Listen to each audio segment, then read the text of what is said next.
Je suis ravie d'être avec vous aujourd'hui pour animer cette journée. Merci pour votre confiance aux ateliers Emmaüs. Et puis, le cadre est très propice à la réflexion qu'on va mener pour aborder cette question de l'insurrection par la beauté, qui est l'intention qui est posée. Pour me présenter brièvement, moi je suis journaliste et autrice freelance à mon compte, spécialisée sur les questions d'écologie. Alors, quand on est journaliste, on est connu pour ne pas parler de choses qui tournent très rond. Voilà, on n'annonce pas toujours des bonnes nouvelles. Et quand on parle d'écologie, c'est aussi pour parler du monde qui ne tourne pas très rond. Donc voilà, parler de la beauté, c'est pas ce qui m'arrive le plus souvent.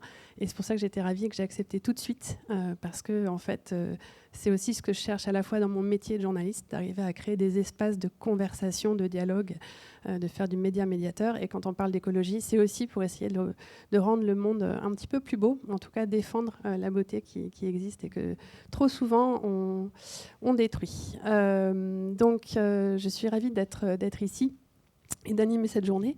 Et je vous invite aussi à bien écouter les 4 tables rondes, les 12 personnes qui vont intervenir, qui par leur parcours, comme vous sans doute, voilà, intègrent cette dimension de la beauté dans leur métier, de designer, d'architecte, de créateur, d'artiste, ou de personnes qui travaillent sur le reconditionnement d'objets, et à voir comment cette approche-là peut nous permettre d'apaiser le monde.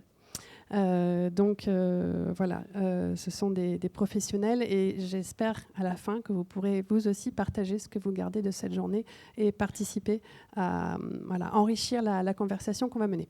Donc sans tarder, je vais appeler Thomas Gauthier à mes côtés, qui va vous faire une petite introduction de la journée. Thomas est professeur doyen associé à l'EM Lyon Business School et titulaire de la chaire Carbone 4, stratégie en anthropocène. Thomas, bienvenue. Je te laisse monter sur scène, je te laisse la place pour nous présenter une petite introduction. Merci Anne-Sophie. Bonjour à toutes et tous. Merci à Guillaume, merci à Florane, merci à Chloé, merci à toute l'équipe de l'atelier Emmaüs pour l'invitation. Je suis ravi d'être ici et je suis en même temps déçu de ne pas être ici longtemps puisqu'il va falloir que je rejoigne le quartier de Gerland très rapidement ensuite. Mais je suis sûr que toute la matinée va être très riche.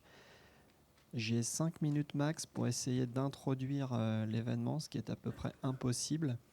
Et en bon universitaire appliqué, j'ai repris le titre de la matinée et j'ai fait des recherches. Donc la beauté sauvera le monde. Ce que j'ai tout de suite déduit, c'est que le monde serait en péril.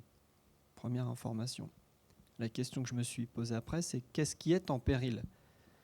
Les recherches m'amènent à acheter d'occasion et à lire un bouquin qui s'appelle « Les 3 écologies » du philosophe et psychanalyste Félix Guattari. Et ce qu'il nous présente de manière très efficace, selon moi, c'est qu'effectivement, il y a bien 3 écologies dont il faut prendre soin. L'écologie environnementale qu'on ne présente plus, l'écologie sociale, c'est-à-dire la qualité des liens que l'on a chacun les uns avec les autres, soit dans la société au sens large, soit dans une organisation, par exemple, où l'on travaille. Et l'écologie mentale, qui est de plus en plus chahutée, puisqu'on est toutes et tous pris par des injonctions contradictoires. On est pris dans l'accélération, qu'a très bien décrite le sociologue Hartmut Rosa, que j'ai relu aussi pour l'occasion. Et donc, on est quelque part, individuellement et collectivement, dans une forme de dissonance généralisée. Donc, je continue sur le catastrophisme éclairé du matin, mais croyez-moi, ça va bien se terminer. Donc, dissonance généralisée, perte de repères, perte d'orientation.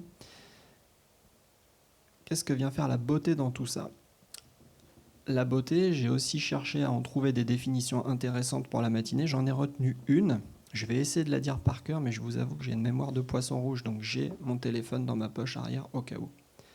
On la doit celle-ci à un académicien que j'ai découvert aussi. Je ne fais pas le malin, je ne le connaissais pas encore avant-hier. François Cheng, qui définit la beauté comme suit. La beauté n'est pas un simple ornement, c'est le signe que la création,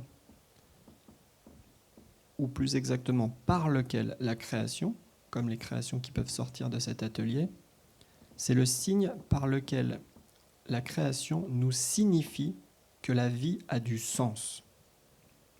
Donc la beauté, ou peut-être d'ailleurs devrions-nous pluraliser la beauté, puisque nous en avons chacune et chacun une expérience personnelle, même si certains philosophes considèrent qu'il n'y a de beauté que ce qui est universel, je ne sais pas. La beauté, en tout cas, nous servirait de repère. Et s'il est question, finalement, pour sauver le monde, de cheminer depuis le régime de dissonance généralisée vers un régime de résonance, résonance avec soi-même, il va être question de confiance en soi, résonance avec les autres, résonance avec l'environnement au sens large. Pour cheminer, on a besoin de balises. J'habite dans les Alpes. Quand je vais randonner, j'ai besoin de cairns sur les bords du sentier, qui sont d'ailleurs souvent laissés par d'autres. La beauté, sous ses formes concrètes, c'est peut-être finalement un ensemble de cairns que l'on dépose pour montrer différents sentiers qui nous mèneraient d'une dissonance généralisée vers une résonance généralisée. Je terminerai avec une autre notion. Là, vraiment, je vous ai mis en 5 minutes à peu près tous les mots barbares que j'ai découverts ces derniers mois. Je suis enseignant-chercheur dans une école de management. Les écoles de management, en règle générale et jusqu'ici, malheureusement, fabriquent de l'adiaphorie à l'égard du système Terre. L'adiaphorie, c'est une notion antique qui signifie, pour ainsi dire, indifférence. L'enseignement, en management notamment, j'ai de la peine à parler d'autres disciplines que je ne connais pas, fabrique de l'adiaphorie, c'est-à-dire fabrique de l'indifférence à l'égard du système Terre.